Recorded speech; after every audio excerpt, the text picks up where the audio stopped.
Little kind of blast from the past. Former governor of Alaska and vice presidential running mate of John McCain, Sarah Palin spoke to Piers Morgan on Good Morning Britain. Had a lot to say about voter fraud, but wanted to focus on one specific element of it. Let's take a look. You believe this? Nonsense when I'm telling you facts about They're not some facts. voter fraud. There was no fraud. It hasn't been proven? Really? There was no fraud. Piers, just look into that one issue, just one issue, that being the dead people who voted. Please. And then come back and tell me that, no, they didn't vote, or, yeah, they legitimately voted. Sarah, I got to say, I say this with utmost respect to you, you're sounding totally bonkers. And part of the problem for the Republican Party is that people like you, high-level members, high-profile members of the party, are still perpetuating this utter load of nonsense.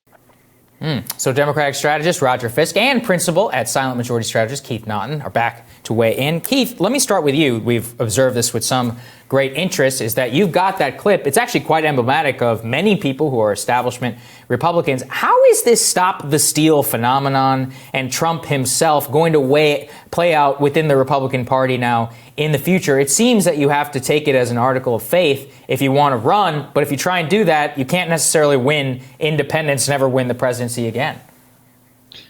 First, I think it's pretty awful that you're making Piers Morgan a sympathetic figure. So, I actually like Piers, but go on. Yeah.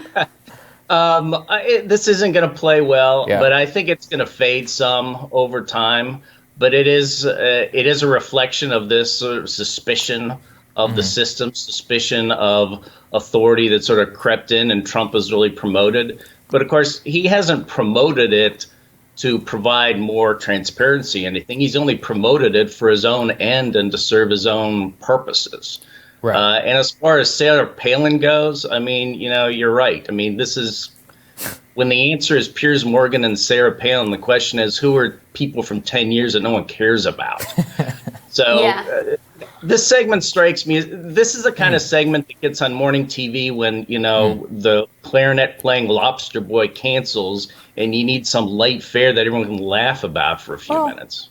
Well, I think, Roger, what's significant about Sarah Palin is that she was the first figure that burst onto the scene, that she really kind of was a canary in the coal mine for Trumpism. A lot of the same type of energy around her. She really was the sign of where the Republican Party was ultimately going to end up going. And one of the things that I think is interesting about her is, she was as popular as she could be among the Republican base. And now she is kind of, to Keith's point, irrelevant, not taken seriously, has to go on Good Morning Britain with Piers Morgan because no one here really cares all that much what she has to say anymore. Do you think that it's possible Trump may be on a similar trajectory? Yeah, it's very, very interesting. First off, I feel like this is almost indulgent. It's kind of like playing hide and go seek with kind of a dim relative that is never going to find anyone. So I'm reluctant to just swing out at her. But you are right, which is if you just rewind, you can go back up through the family tree. And you can draw a direct line. She's essentially kind of the Virgin Mary of QAnon. Basically, Sarah Palin had a kid. That kid's name was birtherism, and then birtherism had a kid, and that kid's name is QAnon. And you can see, a very clear tonal kind of and content connection between her and Marjorie Taylor Greene in the sense of that, that same 35% that will absolutely salivate and embrace this stuff. And when you go back to her kind of beginning, it's the beginning of the chance of terrorist, the cleaving away from believing what one's own eyes and ears see and perceive and consume from the news, and also the vilification of the center. In a lot of ways, you could see that McCain started to lose people. The same reason why a lot of people cheer on the former president when he would continue to insult Senator McCain long after he died. You can see because some of that goes back to him standing up in that town hall back in 2008. I think it was September or October, where he actually corrected an audience member. And that is anathema for these folks. And that's the same certainty that you see her marinating in right now, the suspension of any kind of faculties.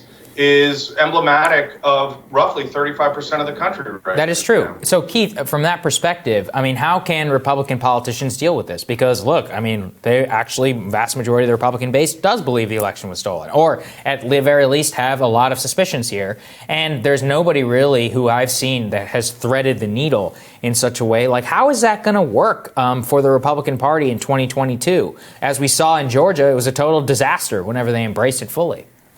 Well, I think it's going to be a significant problem, mostly because I don't think Trump's going to leave the stage. And I think Trump is going to dominate everything. He's going to take all the oxygen out of the room. He's going to dominate the fundraising. And of course, he's not sharing that money with anybody except his friends. So that's really the proximate problem on the Republican side. And, you know, you are going to have these fringe folks who get a lot of ink and get a lot of press. And I think the problem really gets to 2024. You know, can Trump hold on to 35% consistently? And would that get him the nomination? You know, the way that the Republican primary structure is structured with a lot of winner-take-all primaries, it's positive in that it pushes things to a conclusion early and minimizes the risk of, say, a brokered convention. But it does allow someone with that hardcore base to be able to seize the nomination without having really widespread support. I mean, that's what happened in 2016. Yeah, that's a good point. Exactly right. All right, gentlemen, thank you so much. Great to have you both. Thanks, guys. Thank you. Coming up, President Biden has not signaled he will not lift Iran sanctions. Dr. Trita Parsi is going to break down what that means for the revival of the Iranian nuclear deal. That's when Rising continues.